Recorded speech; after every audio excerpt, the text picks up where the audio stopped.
ना रोरी है ना चंदन है, ना रोरी है ना चंदन है, फिर भी मंजू जायसवाल की ओर से नगर पंचायत उसका बाजार सिद्धार्थ नगर के भाइयों बहनों चाचा चाची सभी का तहे दिल से हार्दिक अभिनंदन है। जी हाँ, वक्त है चुनाव का, कौन क्या है पहले इसकी पहचान करे। वक्त है चुनाव का, कौन क्या है पहले इसकी पहचान करे, फिर जाके मतदान करे। जी हाँ प्यारे साथियों, माता बहनों, काका काकी, दादा दादी, युवा साथी, मजदूर किसान, छात्र नौजवान, चुनावी बिगुल बज गया है।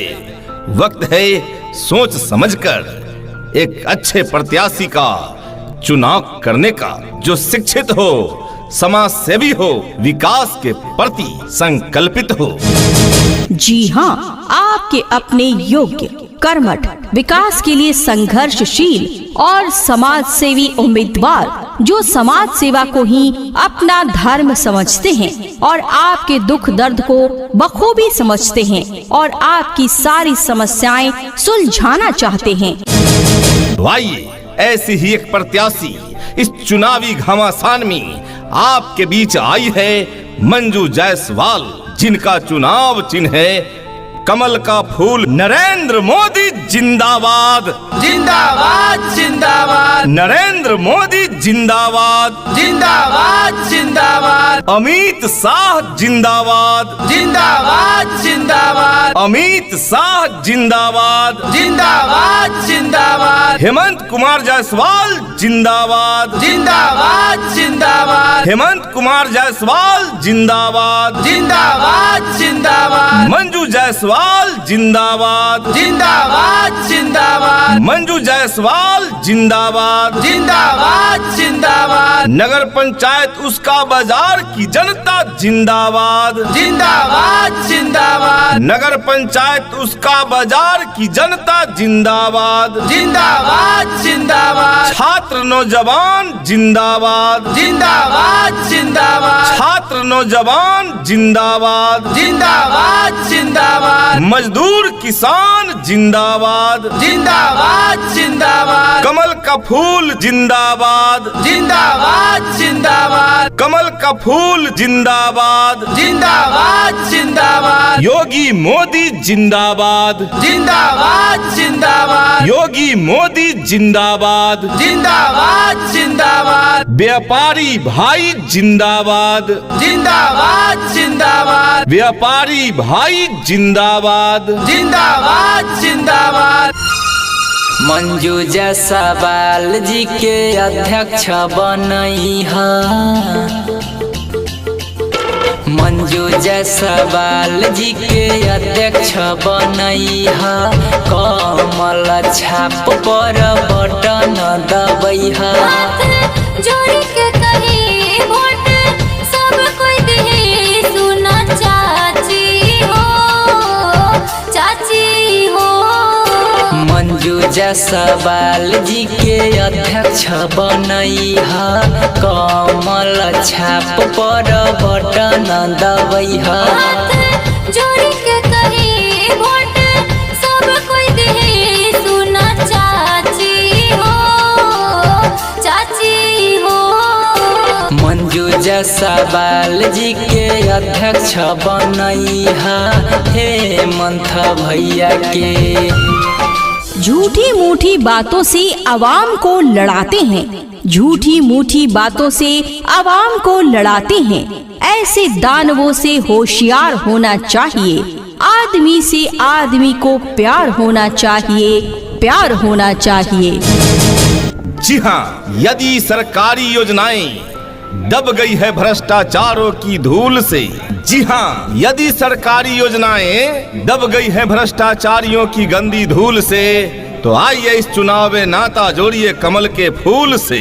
भ्रष्टाचार का सफाया करने हेतु, जन जन को उसका अधिकार दिलाने हेतु, जन जन को मान सम्मान दिलाने हेतु, चौमुखी विकास कराने हेतु सबसे योग्य, शिक्षित, समाज सेवी महिला उम्मीदवार मंजू जायसवाल, जो भाजपा की ओर से प्रत्याशी है, अध्यक्ष पद की उम्मीदवारी लेकर आपके बीच आई है। नगर पंचायत उसका बाजार सिद्धार्थ नगर से अध्यक्ष पद के सबसे कर्मठ, सुयोग्य, शिक्षित व समाज सेवी महिला प्रत्याशी मंजू जायसवाल, जिनका चुनाव चिन्ह है कमल का फूल, अपना एक एक कीमती मुहर कमल के निशान पर लगाकर और इस बार मंजू जायसवाल को ही अध्यक्ष पद पर विजय दिलाना है। शत्रु खड़े हैं वेश बदल के, ललचाएंगे छल करके, पहले फुसलाएंगे फिर खाएंगे बांट के जी भर के।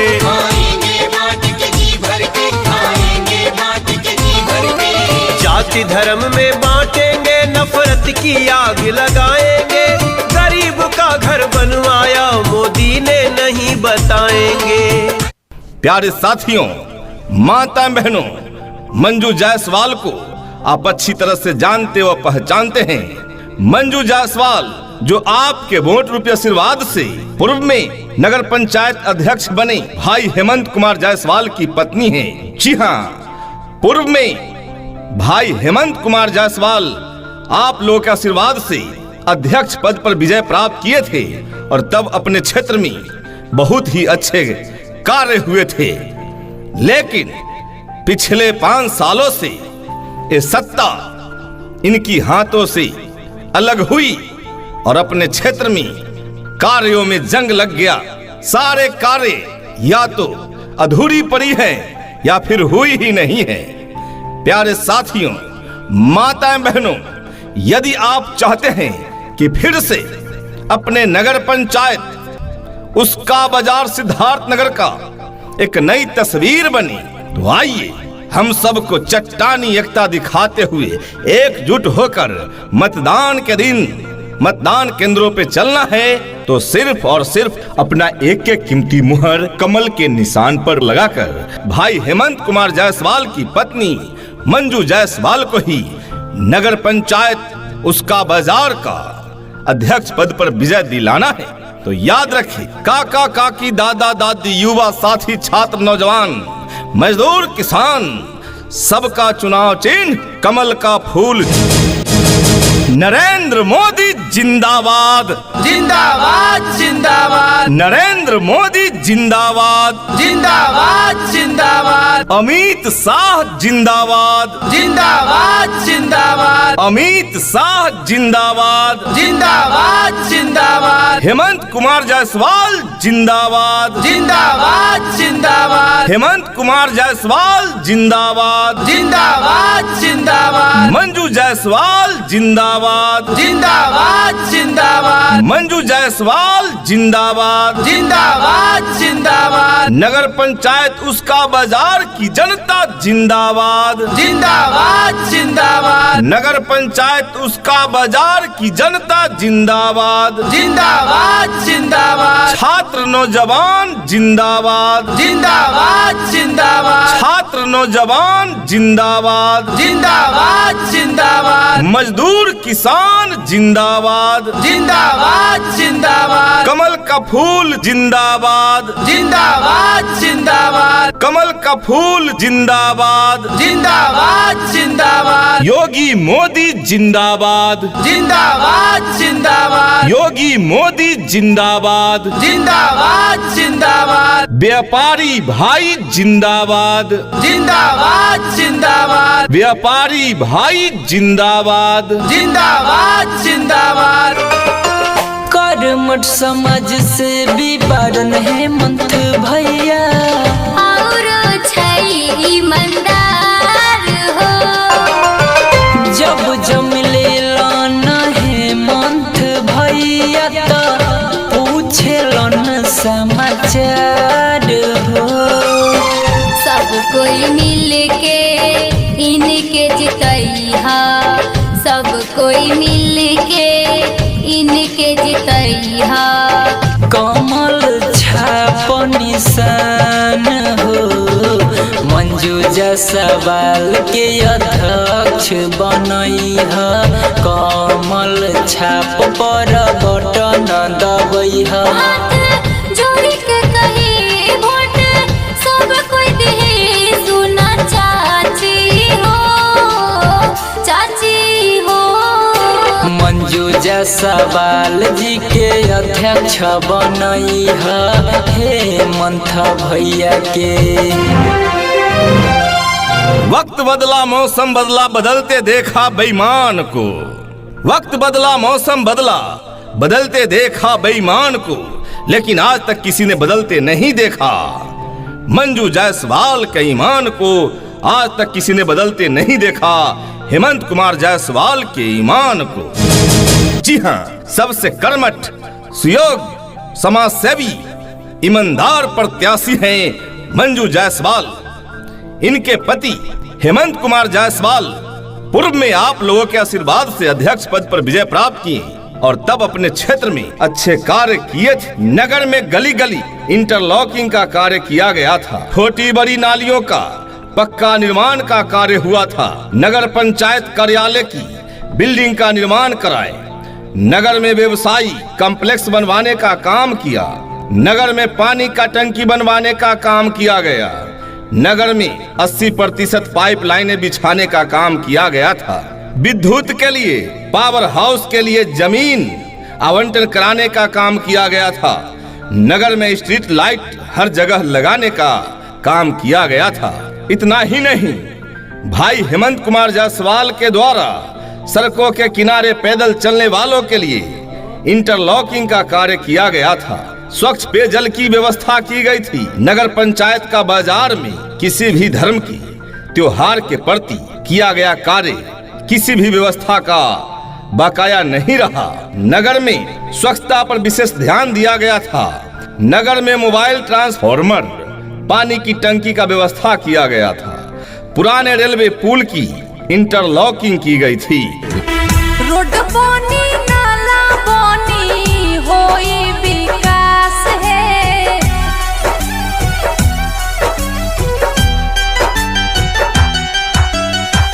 रोड बनी नाला बनी होई विकास है, टाइम से मिली गरीब लोग के आवास है, टाइम से मिली गरीब लोग के आवास है, टाइम से मिली। लेकिन पिछले 5 सालों में जब हमारे पास सत्ता नहीं रही तो हमारे क्षेत्र का तस्वीर बिगड़ चुका है। जी हाँ, अभी फिलहाल हमारे नगर पंचायत उसका बाजार का स्थिति दयनीय है, शौचालय का लाभ लोगों को नहीं दिया गया, सड़क किनारे लगे पोल की लाइट खराब है, सीसीटीवी कैमरे लगे हैं, लेकिन जनता को दर्शन दुर्लभ हो गया है। इतनी भीषण गर्मी में भी वाटर एटीएम खराब पड़े हैं, जनता स्वच्छ पानी के लिए तड़प रही है। आवास योजना में भी भ्रष्टाचार हो रहा, पुराने कार्यालय के काम को आगे बढ़ाने की बजाय उनकी हालत और खराब कर दिया गया, जो सड़क बनाया गया आधा अधूरा छोड़ दिया गया, सभी वार्ड में शौचालय मानक के विपरीत बने और इस कार्यालय में आदमी स्वच्छ और साफ शौचालय के लिए भी तरस गए। चुनावी वादों में एक वादा था कि कोई भी गरीब व्यक्ति इलाज का मोहताज नहीं होगा, एम्बुलेंस की व्यवस्था की जाएगी, पर बेचारी गरीब जनता इलाज के लिए भी निजी वाहन किराए पर लेने को मजबूर हुआ। सभी वार्ड में पार्क बनवाने का झूठा वादा करके ज्यादा तो छोड़े एक पार्क भी नहीं बन सके पूरे नगर पंचायत में। प्रिय साथियों, माताएं बहनों, यदि आप चाहते हैं कि अपने क्षेत्र का सर्वांगीण विकास हो, अपने क्षेत्र में शौचालय का लाभ लोगों को मिले, सड़क किनारे पोल की लाइटें जो खराब है वो जल्द से जल्द बन जाए, जनता का काम जनता के द्वार तक जाकर करें, वाटर एटीएम जो खराब पड़ी है वे सुचारू रूप से काम करने लगे, आवास योजना का लाभ बिना एक पैसा खर्च कराए जनता को मिले, गली गली तक पक्की सड़कें बनी, सभी वार्ड में शौचालय मानक के आधार पर बने। तो आइए अपनी चट्टानी एकता दिखाते हुए इस बार एक के कीमती वोट कमल के फूल पर देकर और मंजू जायसवाल को इस बार अध्यक्ष पद पर विजय दिलाए। नगर पंचायत उसका बाजार सिद्धार्थनगर की अध्यक्ष पद की सबसे कर्मठ, सुयोग्य, शिक्षित, जुझारू, समाज सेवी महिला उम्मीदवार मंजू जायसवाल जिनके पति को आप अच्छी तरह से जानते व पहचानते हैं, भाई हेमंत कुमार जायसवाल, जो पूर्व नगर पंचायत अध्यक्ष रहे हैं। आइए हेमंत कुमार जायसवाल की पत्नी मंजू जायसवाल को इस बार अध्यक्ष पद पर विजय दिलाएं। अपना एक के कीमती वोट कमल निशानी देकर गिराएं। जी हाँ, आइए अपना एक के कीमती मुहर कमल के निशान पर लगाकर और इस बार अध्यक्ष पद के लिए मंजू जायसवाल को ही जिताना है।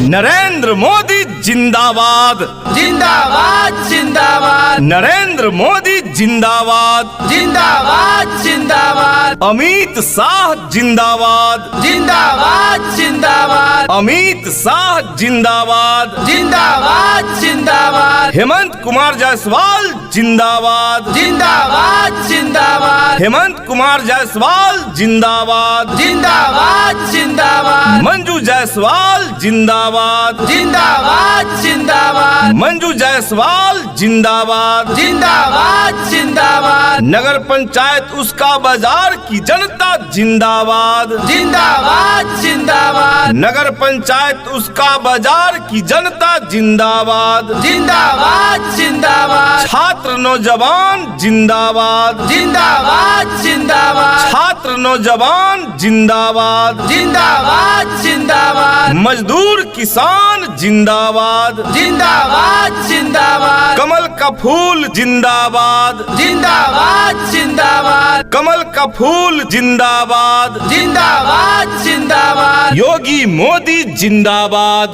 जिंदाबाद जिंदाबाद, योगी मोदी जिंदाबाद, जिंदाबाद जिंदाबाद, व्यापारी भाई जिंदाबाद, जिंदाबाद जिंदाबाद, व्यापारी भाई जिंदाबाद, जिंदाबाद जिंदाबाद, मेरे भैया भूल न जाना, मेरी बहना भूल न जाना, हर घर में खुशियाँ आएंगी, घर घर अब रोशन होगा।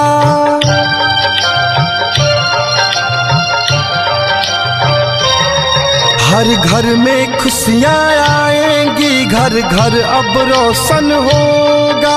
नाली सड़क शौचालय का ना कोई टेंशन होगा। पक्का आवास मिलेगा, राशन पेंशन भी मिलेगा, सबको सम्मान मिलेगा, सबको रोजगार। वंचित शोषित वर्गों को झमेला मत समझना, वंचित शोषित वर्गों को झमेला मत समझना, रोजगार के साधन को इनके ठेला मत समझना। गरीबों, वंचितों, शोषितों की बुलंद आवाज हो, ईमानदार हो, इसलिए अकेला मत समझना, अकेला मत समझना। न भादो से न कादो से, न भादो से न कादो से, अगर नगर पंचायत कचरा होता है तो चापलूसों के झूठे वादों से। जी हाँ प्रिय साथियों, माता एवं बहनों, भाइयों, यदि आप चाहते हैं कि आपका हक आपको मिले, जन जन को सरकारी योजना का लाभ मिले, तो आप सबों को एक अच्छे ईमानदार प्रत्याशी को ही इस बार अध्यक्ष पद पर जिताना है, ताकि आपको पूरा पूरा हक मिल सके। जी हाँ, तो आइए अध्यक्ष पद की सबसे कर्मठ, सुयोग्य, शिक्षित महिला उम्मीदवार मंजू जायसवाल, जो है आपके जाने पहचाने समाज सेवी भाई हेमंत कुमार जायसवाल की पत्नी, जो आपके वोट रूपे आशीर्वाद से पूर्व में नगर पंचायत उसका बाजार सिद्धार्थ नगर का अध्यक्ष पद पर विजय प्राप्त किए और आपके क्षेत्र में सराहनीय कार्य किए थे। तो आइए एकजुट होकर अपना एक के कीमती वोट कमल के फूल पर देकर मंजू जायसवाल को ही अध्यक्ष पद पर विजय दिलाना है।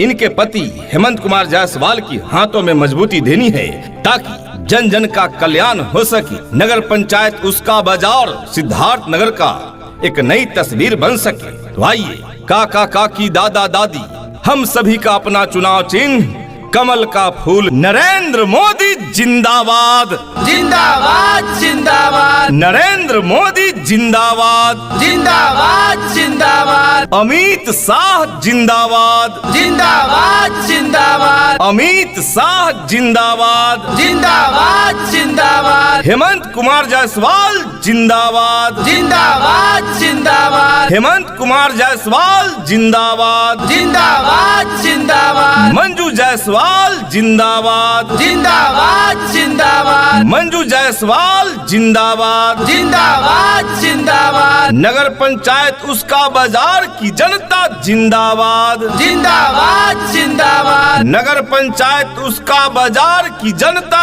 जिंदाबाद, जिंदाबाद जिंदाबाद छात्र नौजवान जिंदाबाद, जिंदाबाद जिंदाबाद छात्र नौजवान जिंदाबाद, जिंदाबाद जिंदाबाद मजदूर किसान जिंदाबाद, जिंदाबाद जिंदाबाद कमल का फूल जिंदाबाद, जिंदाबाद जिंदाबाद कमल का फूल जिंदाबाद, जिंदाबाद जिंदाबाद योगी मोदी जिंदाबाद, जिंदाबाद जिंदाबाद योगी मोदी जिंदाबाद, जिंदाबाद जिंदाबाद व्यापारी भाई जिंदाबाद, जिंदाबाद जिंदाबाद व्यापारी भाई जिंदाबाद, जिंदाबाद जिंदाबाद साथ रे साथ निभाना है, साथ रे साथ निभाना है, इन्हीं को जिताना